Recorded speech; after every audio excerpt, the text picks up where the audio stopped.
দুর্গাপুরে গণধর্ষণে গ্রেফতার বন্ধু, গণধর্ষণে ধৃত নির্যাতিতার বন্ধু ওয়াসেফ আলী। মালদার কালিয়াচকের বাসিন্দা ওয়াসেফ বন্ধুর ভূমিকায় এবং তার বক্তব্যে সন্দেহ হয় পুলিশের। বন্ধুকে আটক করে দীর্ঘক্ষণ জিজ্ঞাসাবাদ। ধর্ষণ ও পরবর্তী 1.5 ঘন্টা নিয়ে অসঙ্গতি। বন্ধুর জামা কাপড়ের ফরেনসিক পরীক্ষা। ধর্ষণ নিশ্চিত হতে মেডিকো লিগ্যাল টেস্ট। কথা বলবো অর্পণ আমাদের প্রতিনিধির সঙ্গে। অর্পণ, গতকালই দুর্গাপুর আসানসোলের পুলিশ কমিশনার তিনি প্রেস কনফারেন্সে জানিয়েছিলেন যে এই নির্যাতিতার বন্ধু সন্দেহের ঊর্ধ্বে নয়। তার কিছুক্ষণ পরেই দেখা গেল তাকে গ্রেফতার করা হলো। কোথায় কোথায় অসঙ্গতি ছিল যে কারণে গ্রেফতার করা হলো? দেখো, একেবারেই কিন্তু তার কথাতে কিন্তু বেশ কিছু অসঙ্গতি মেলে। সেই কারণে কারণ হচ্ছে যে কথা টাইমিং বলা হয়েছিল এবং যে 5 অভিযুক্তকে প্রথমে গ্রেফতার করা হয় তাদের যে টাইমিং এবং তার যে বন্ধু যে কথা বলছে তার যে সময়, সেই সব সময় যে তাদের ম্যাচ করছিল না পুলিশ, এবং পুলিশ বারবার জেরাই কিন্তু অনেক অসঙ্গতি মেলে। এবং পাশাপাশি কিন্তু দেখা যাচ্ছে যে এই ধর্ষণ কাণ্ডে পুলিশ বলছে যে একজন ধর্ষণ করছে, অর্থাৎ ধর্ষণ কে করেছে, অর্থাৎ এটা নিশ্চিত করার জন্যই কিন্তু পুলিশ এই তার যে বন্ধু সহপাঠিকা তার যে জামা কাপড় সেগুলি বাজেয়াপ্ত করে ফরেনসিকের জন্য পাঠানো হয়। সঙ্গে থাকো। যে সহপাঠী আছে তার যে আচরণ আছে ওটা সন্দেহের ঊর্ধ্বে নেই। যে রকম ইনভেস্টিগেশন মধ্যে ফ্যাক্টগুলো আমাদের সামনে আসছে সেভাবে ওনাকে জিজ্ঞাসাবাদ করা হচ্ছে এবং যদি ওনার ইনভলভমেন্ট কোনোভাবে এর মধ্যে এস্টাবলিশ হয় আইন অনুযায়ী পদক্ষেপ হবে।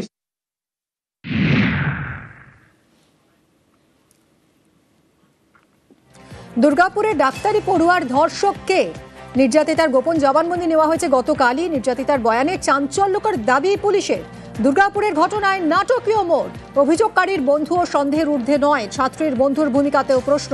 বন্ধুর জামা কাপড় বাজেয়াপ্ত করা হয়েছে। বীর্য দেহরসের ফরেনসিক পরীক্ষা। অর্পণ রয়েছে সঙ্গে। অর্পণ, নির্যাতিতার বন্ধুর জামা কাপড় পোশাক কেন বাজেয়াপ্ত করলো পুলিশ? দেখো, কারণ যে কথা বারবার উঠে আসছে যে এই ঘটনায় মোট একজনের কথা উঠে আসছে পুলিশের তরফ থেকে, অর্থাৎ সেখানে কিন্তু যে 5 জন অভিযুক্ত আগে গ্রেপ্তার হয়েছিল তারপরেও কিন্তু তার যে বন্ধু সেও কিন্তু প্রথম থেকে সন্দেহের তালিকাতে ছিল, অর্থাৎ এরপরে তাকে গ্রেপ্তার করে পুলিশ। কারণ এটাই যে আসল ধর্ষক কে সেটা নিশ্চিত করার জন্যও কিন্তু তার যে বন্ধু সহপাঠিকা বন্ধু তাকে গ্রেপ্তার করে এবং তার যে জামা কাপড় সেগুলি ফরেনসিকের জন্য নিয়ে যায়। অর্থাৎ যে বাকি 5 জন গ্রেপ্তার হয়েছিল তারপরে বন্ধু, অর্থাৎ মোট 6 জন গ্রেপ্তার কে নিশ্চিত করার জন্য পুলিশ এই প্রত্যেক যে 6 জন রয়েছে তাদের সেই 6 জনের কিন্তু যে জামা কাপড় সেগুলি বাজেয়াপ্ত করে ফরেনসিকে পাঠান। ধন্যবাদ অর্পণ। এখন অব্দি যে টেকনিক্যাল এভিডেন্স পাওয়া গেছে এবং যে ভিকটিমের স্টেটমেন্ট আছে তার অনুযায়ী একজন অ্যাকিউজড ধর্ষণ করেছে। উইদিন 2 days আমরা যারা 5 জন অ্যাকিউজড ইনভলভ ছিল যাদের প্রেজেন্স আমরা টেকনিক্যাল এভিডেন্স বেসিসে ওখানে প্লেস অফ অকারেন্সে এস্টাবলিশ করলাম। ওই 5 জনকেই আমরা অ্যারেস্ট করলাম, ভিকটিম গার্ল ছাড়া। ভিকটিম গার্লের যে মোবাইল ফোন ছিল সেটা আমরা ইমিডিয়েটলি রিকভারি করলাম এবং বাকি যে প্রসেসগুলো আছে ইনভেস্টিগেশন মধ্যে সেটাও আমরা করছি এবং অনেকটাই আমরা করে নিই। দিল্লির বিশ্ববিদ্যালয়ে গণধর্ষণের চেষ্টা। বিদেশ মন্ত্রকের অধীনে থাকা সাউথ এশিয়ান ইউনিভার্সিটিতে ছাত্রীকে নির্যাতনের অভিযোগ। অভিযুক্ত বিশ্ববিদ্যালয়েরই এক নিরাপত্তা রক্ষী এবং তার বন্ধুরা। পড়ুয়াদের অভিযোগ, প্রথমেই ঘটনা ধামাচাপা দেওয়ার চেষ্টা করেন ওয়ার্ডেন, আর এরই প্রতিবাদে ক্লাস বয়কট করে পড়ুয়ারা।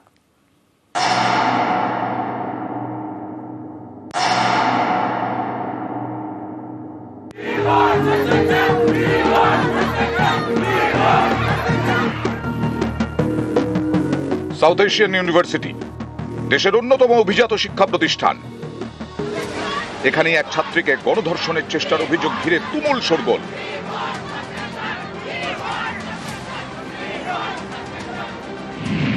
রবিবার রাতে একাই ক্যাম্পাসের ভেতরে ঘোরাঘুরি করছিলেন ছাত্রী, তখন তার উপর চড়াও হয় 4 জন। অডিটোরিয়ামের কাছে একটি নির্মাণ কাজ চলছে। অভিযোগ, সেই নির্জন জায়গায় নিয়ে গিয়ে ছাত্রীকে নির্যাতন করা হয়, তার জামা কাপড় ছিঁড়ে দেওয়া হয়, গণধর্ষণের চেষ্টা করা হয় বলে অভিযোগ। 4 অভিযুক্তের মধ্যে একজন বিশ্ববিদ্যালয়েরই নিরাপত্তা রক্ষী। इट्स अ सिचुएशन ऑफ रक्षक बनने बक्षक, क्योंकि इस केस में एक गार्ड भी इन्वॉल्व था। तो कोई फायदा नहीं है इस यूनिवर्सिटी में बच्चों को पढ़ाने का। और यहाँ पे एक स्टूडेंट रिप्रेजेंटेटिव जरूर होना चाहिए, जो कि है ही नहीं।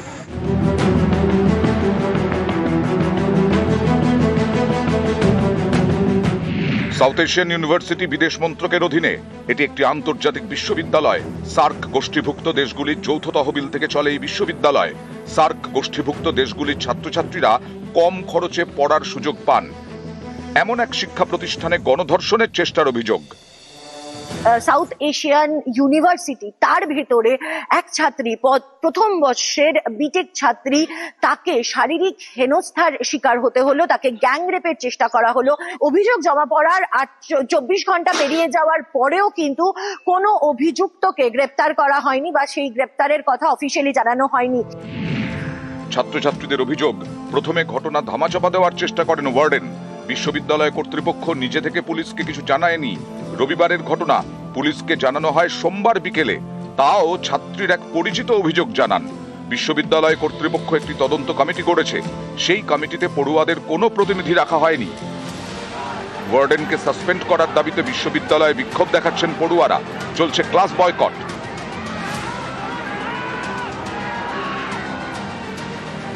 দিল্লিতে বর্তমানে বিজেপির সরকার।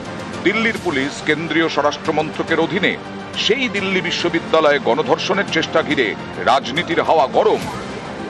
ডাবল ইঞ্জিন সরকারের ডাবল এফেক্ট। যারা বড় বড় অন্য সময় জ্ঞানের বাণী শোনান, দেশের স্বরাষ্ট্রমন্ত্রী তার নাকের ডগায় তার অধীনস্থ বিশ্ববিদ্যালয়ে যখন এই ধরনের যৌন নির্যাতনের ঘটনা ঘটে, মহিলা কমিশন ছুটে গেছে। বিজেপির নেতারা টুইট করেছে, এটাই বিজেপির চরিত্র। এদের নেত্রীরা যখন বড় বড় কথা বলে, মহিলা কমিশন এখন কোথায় থাকে? মহিলা কমিশন এবেলা চুপ। দিল্লিতে যদি অত্যাচার হয় তাহলে দিল্লির মানুষরা নামবে। কন্ডেম করবো না এই মানসিকতা কিন্তু আমাদের নেই। কিন্তু ক্রাইম হলে না সেখানে শাস্তিটা হয়, সেখানে বাইপাস করার চেষ্টা দেখি না। কন্ডেম কিন্তু সবাইকে করা হবে। খুবই নিন্দনীয় এবং বিষয়টি দেখা দরকার। কি ব্যাপার, রেখা গুপ্তাজি যেখানে চিফ মিনিস্টার আছেন সেখানে অবশ্যই বিচার হবে। নিউজ 18 বাংলা। 7 দিন পর অবশেষে এডিজির ময়নাতদন্তে সম্মতি মিলল। হরিয়ানা সরকারের আশ্বাসে ময়নাতদন্তের অনুমতি দিয়েছেন তার স্ত্রী পুরান কুমারের স্ত্রী। আত্মঘাতী এডিজির স্ত্রী আইএস অফিসার অমৃত সরকার এবং পুলিশের তরফে স্বচ্ছ ও নিরপেক্ষ তদন্তের আশ্বাস মিলেছে। ময়নাতদন্তে দেরিতে যাতে কোনো প্রমাণ নষ্ট না হয় সেই কারণে এই পরিবারের সম্মতি। ইতিমধ্যেই অপসারিত হরিয়ানার ডিজিপি। 7 অক্টোবর আত্মঘাতী হরিয়ানা পুলিশের এডিজি। আত্মহত্যার পর এএসআই এর রহস্য মৃত্যু। হরিয়ানা পুলিশের এডিজির আত্মহত্যায় নাটকীয় মোড়। এডিজির দুর্নীতির তদন্তকারী এএসআই এর রহস্য মৃত্যু। ভিডিও পোস্ট করে এডিজির বিরুদ্ধে অভিযোগ এএসআই এর। ভিডিও পোস্টের পরই এএসআই এর দেহ উদ্ধারে রহস্য। রোহতাকে চাষের জমিতে উদ্ধার এএসআই এর দেহ। এএসআই এর পকেটে 3 পাতার সুইসাইড নোট উদ্ধার। 7 অক্টোবর আত্মঘাতী হরিয়ানা পুলিশের এডিজি, ডিজি সহ একাধিক পুলিশ কর্তার বিরুদ্ধে সুইসাইড নোট। আমরা এই মুহূর্তে যোগাযোগ করেছি আমাদের প্রতিনিধি अंशुल सिंह এর সঙ্গে। अंशुल, ये एडीजी के पोस्टमार्टम का परमिशन अभी दी है उनकी वाइफ, क्या कारण है इसके पीछे? देखिए, तो पिछले कुछ दिनों से एक ये जो टसल चल रही थी एडमिनिस्ट्रेशन और एडीजी के वाइफ के बीच में, जिसमें वो कह रही थी कि वो तब तक परमिशन नहीं देंगी जब तक जो असली गुनहगार हैं, जैसे जिनका नाम सुसाइड नोट में है, जैसे कि हरियाणा के डीजीपी और एसपी रोहतक, जिनका नाम लिखा, जब तक उनके खिलाफ सस्पेंशन का एक्शन नहीं होता तब तक वो परमिशन नहीं देंगी। पर चंडीगढ़ पुलिस को तफ्तीश करने के लिए बॉडी की पोस्टमार्टम कराने की बहुत ज्यादा जरूरत है। इसके अलावा कुछ और सबूत हैं, जैसे कि उनका लैपटॉप जिसमें वो सुसाइड नोट टाइप हुआ था, उसकी भी तफ्तीश करने की जरूरत है। इसके लिए चंडीगढ़ पुलिस ने कोर्ट से परमिशन लेकर के फाइनली फैमिली को बताया, तो फैमिली ने जाकर के आज अलाउ किया है कि पोस्टमार्टम कर देना, पोस्टमार्टम की परमिशन दे देंगे, जब कोर्ट ने उन्हें ये आदेश दिया। तो अभी जो है, अभी पोस्टमार्टम की प्रक्रिया चल रही है और शाम 4 बजे तक ये बताया जा रहा है कि उनकी आखिरी जो लास्ट राइट्स है उनके वो किए जाएंगी। जबकि अगर हम बात करें एएसआई जिन्होंने कल अपनी जान ली, उनकी फैमिली ने भी अभी तक पोस्टमार्टम में আমরা কথা বললাম আমাদের প্রতিনিধি अंशुल सिंह এর সঙ্গে।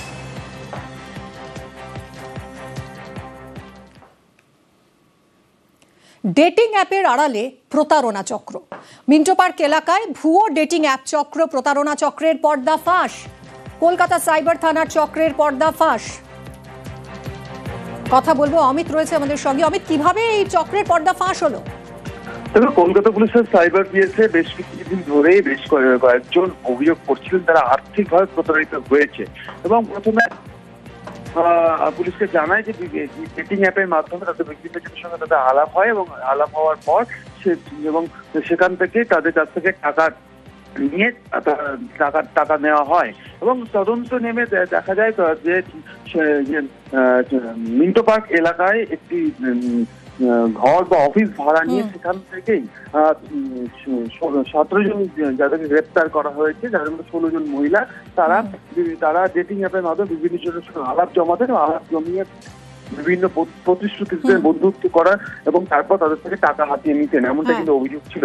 সেক্ষেত্রে শুধুমাত্র যে কলকাতা বা আমাদের রাজ্যের আশেপাশের মানুষকে প্রতারিত করছে এমনটা নয়, এরা বাংলাদেশের বিভিন্ন নাগরিককে প্রতারিত করছে এমন তথ্য উঠেছে তদন্তে। অনেক ধন্যবাদ অমিত। মানুষকে তাড়িয়ে দেওয়া হচ্ছে বলেও অভিযোগ। বহিরাগত এনে ভবানীপুর ভরিয়ে দেওয়া হচ্ছে বলে দাবি মমতা বন্দ্যোপাধ্যায়ের। ভবানীপুর আমার নিজের বিধানসভা কেন্দ্র, সারা বাংলার সাথে সাথে এটা আমি বিশেষ গুরুত্ব দিয়ে দেখি। সামনে লক্ষ্য রাখবেন, যদি কোনো রকম ভোটার লিস্ট নতুন করে হয় তাহলে কিন্তু প্রত্যেককে আবার নতুন করে করতে হবে এবং একটা ছোট্ট কর্মীও মনে রাখবেন, তারা হয়তো নেতা হতে পারে না, কিন্তু তারাই কিন্তু দলের সম্পদ। তৃণমূল কংগ্রেসের দলের সম্পদ কিন্তু ওয়ার্কার্সরা। আমি দেখছি অনেক এলাকায় গরিব মানুষের বস্তি ভেঙে দিয়ে বড় বাড়ি তৈরি হচ্ছে। আমি এটাকে সাপোর্ট করি না। আমাদের ভোটারদের আপনারা তাড়িয়ে দিচ্ছেন এবং এক্ষেত্রে কি হচ্ছে, আমরা তো এখানে বাংলার বাড়ি করে দিতে পারি, ভবানীপুরটা পুরো আউটসাইডারদের দিয়ে ভরিয়ে দেওয়া হচ্ছে, যারা হঠাৎ করে বাইরে থেকে এসে টাকা খরচ করে জায়গা কিনে বাড়ি তৈরি করে কাউকে কিছু টাকা দিয়ে লোকালি বেরিয়ে চলে যাচ্ছে। এবং সেক্ষেত্রে আমরা কেন এটা বুঝবো না যে আগে আমার দল, আগে আমার মানুষের সম্পদ, আগে আমার গরিব মানুষ, আমাদের সব সোসাইটির সাথেই মিশতে হবে।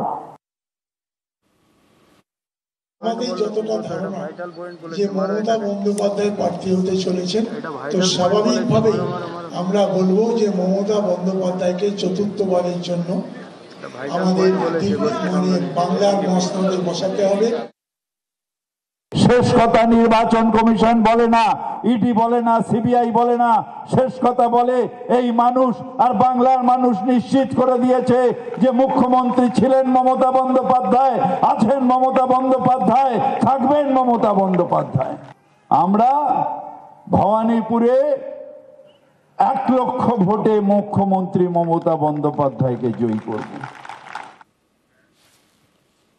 আরামবাগে বাস ধর্মঘটের যাত্রী ভোগান্তি। ধর্মঘটে আরামবাগের বাস মালিক সংগঠন, আর এই সুযোগ বুঝে টোটো অটো ভাড়া বাড়িয়ে দিচ্ছে প্রায় 3 গুণ। ফলে চরম সমস্যায় পড়েছেন যাত্রীরা। কথা বলবো শুভদীপের সঙ্গে। শুভদীপ, এরকম পরিস্থিতি কেন? বাস মালিকরা ধর্মঘটের ডাক দিলেন কেন? দেখো, আরামবাগে যে রামকৃষ্ণ সেতু রয়েছে, সেই রামকৃষ্ণ সেতু কিন্তু গত 3 মাস আগে গার্ডওয়াল ভেঙে যায় এবং তারপর থেকেই প্রশাসনের তরফ থেকে ব্রিজের উপর দিয়ে বাস চলাচল বন্ধ করে দেওয়া হয় এবং বাস মালিকরা বারবার যেটা প্রশাসনের কাছে দাবি করছেন যে বাস তার ব্রিজের উপর দিয়ে চালাতে হবে, নাহলে তাদের লোকসান হয়ে যাচ্ছে এবং সেই দাবি এখনো পর্যন্ত প্রশাসন মানেনি। এখনো ব্রিজের উপর দিয়ে বাস চলাচল বন্ধ রয়েছে। সেই কারণেই কিন্তু এদিন থেকে অনির্দিষ্টকালের জন্য আরামবাগ মহকুমা জুড়ে বাস ধর্মঘটের ডাক দেওয়া হয়েছে এবং এই ধর্মঘটের জেরে কিন্তু 9টি জেলার সঙ্গে আরামবাগের যোগাযোগ ব্যবস্থা পুরোপুরি বিপর্যস্ত হয়ে পড়েছে এবং সাধারণ যাত্রীরা রাস্তায় বেরিয়ে কিন্তু সমস্যায় পড়েছেন এবং দুর্ভোগের সম্মুখীন হচ্ছেন এবং প্রশাসন এখনো পর্যন্ত বাস মালিকদের যেটা দাবি, তাদের সঙ্গে প্রশাসনের তরফ থেকে কোনো রকম যোগাযোগ করা হয়নি এবং কবে এই অবস্থার স্বাভাবিক হবে সেই দিকে কিন্তু তাকিয়ে রয়েছে আরামবাগ মহকুমার বাসিন্দারা। ধন্যবাদ। সমস্যা তো হবে, কারণ একটা মেন জায়গা, মেন যদি বাস চলাচল বন্ধ হয়ে যায় পাবলিকের তো হ্যারাস হবে, হ্যারাস তো হচ্ছেই পাবলিক। দীর্ঘদিনই তো হচ্ছে, কারণ কাজ তো কই তেমন এগোচ্ছেও না, ওই একটু করে কাজ হচ্ছে, হয়ে বন্ধ হয়ে যাচ্ছে এবং আমাদের খুব সমস্যা হচ্ছে। প্রচুর সমস্যা। বাইরে থেকে মাল এসছে, কিভাবে যে যাবে কোনো কিছু বুঝতে পারছি না। ব্রিজকে তো এভাবে যদি একটা সামান্য কাজ গেলিয়ে ওই পুজোর আগে থেকে 2 মাস ধরে কিছু কাজই হয়নি, আর এরকম তো বাস মালিকরা ঠিকই করেছে। মানুষ বুঝুক, সবাই টের পান। আমরা তো নিত্য যাত্রী, কালকে আবার আরামবাগ আসতে হবে, কিভাবে আসবো কিছু বুঝতে পারছি না। পারছি না, কারণ বাসগুলোর মেনটেন্যান্স খরচা উঠছে না। আয় তো দূরস্থ, বাড়ি থেকে টাকা রেগুলার দিতে হচ্ছে আমাদের, কিন্তু সেই জায়গাটাই আজকে আর সম্ভব হয়ে ওঠেনি। সেই কারণে বাসগুলো বন্ধ আছে। তো আমরা চাইবো যে দ্রুততার সঙ্গে প্রশাসন পদক্ষেপ নিন, যাতে হাইট বারকে আগের ন্যায় তুলে দেওয়া হয় এবং শুধুমাত্র, আমরা আবারও বলবো, শুধুমাত্র যাত্রীবাহী বাসগুলোকে ছাড়া হোক। লরি বন্ধ থাক, ওভারলোডিং গাড়ি বন্ধ থাক, কিন্তু বাসগুলোকে ছাড়া হোক, কারণ না হলে কিন্তু আর মালিকরা চালাতে পারছে না। আমরা তো এতদিন চালালাম, প্রায় 3 মাস, কিন্তু আর তো সেটা সম্ভব হচ্ছে না। বাড়ির উঠোনে হাতি, খাবারের খোঁজে উঠোনে দলছুট দাঁতাল, শুধু তাই নয়, দরজা ভেঙে একেবারে ঘরে ঢোকার চেষ্টা। তারপর কি হলো কথা বলবো, আমাদের সঙ্গে রয়েছেন আমাদের প্রতিনিধি রকি চৌধুরী। মিমি, দেখো, খাবারের সন্ধানে বাড়ির উঠোনে দলছুট দাতাল হাতি দরজা ভেঙে নিয়ে কিন্তু ঢোকার চেষ্টা ভর দুপুর বেলা। দিশেহারা এলাকার বাসিন্দারা নিজেরা আগুন দিয়ে কিন্তু সেই হাতিকে তাড়ানোর চেষ্টা শুরু করে। ভয়ঙ্কর সেই ছবি ক্যামেরাবন্দি করে সেই বাড়িরই বাসিন্দারা। ঘটনাটি ঘটেছে বানাহাট ব্লকের অন্তর্গত বিন্নাগুড়ি গ্রাম পঞ্চায়েতের সাকুয়াঝোড়া নেপালি বস্তি এলাকায়। এটির পার্শ্ববর্তী জঙ্গল থেকে খাবারের খোঁজে একটি দলছুট দাতাল হাতি গ্রামে ঢুকে পড়ে এবং রীতিমতো বাড়ির উঠোনে চলে এসে বাড়ির উপরে হামলা চালায়। এরপর কিন্তু স্থানীয় বাসিন্দারা চেষ্টা করে, দীর্ঘ প্রচেষ্টার পর সেই হাতিটিকে সেই এলাকা থেকে তাড়িয়ে দেয় এবং বনকর্মীরা খবর পেয়ে সেখানে গিয়ে হাতিটিকে ফির জঙ্গলে ফিরিয়ে দেয়। গোটা ঘটনায় কিন্তু আতঙ্কের পরিবেশ সৃষ্টি হয়েছে এলাকায়। ধন্যবাদ রকি।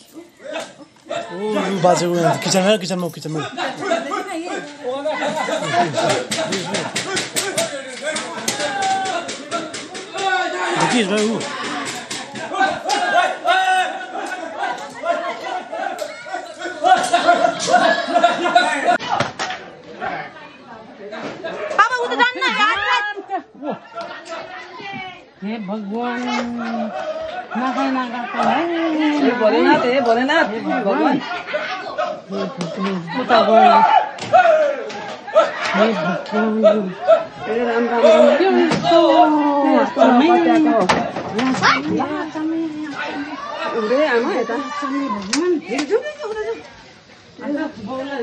राम राम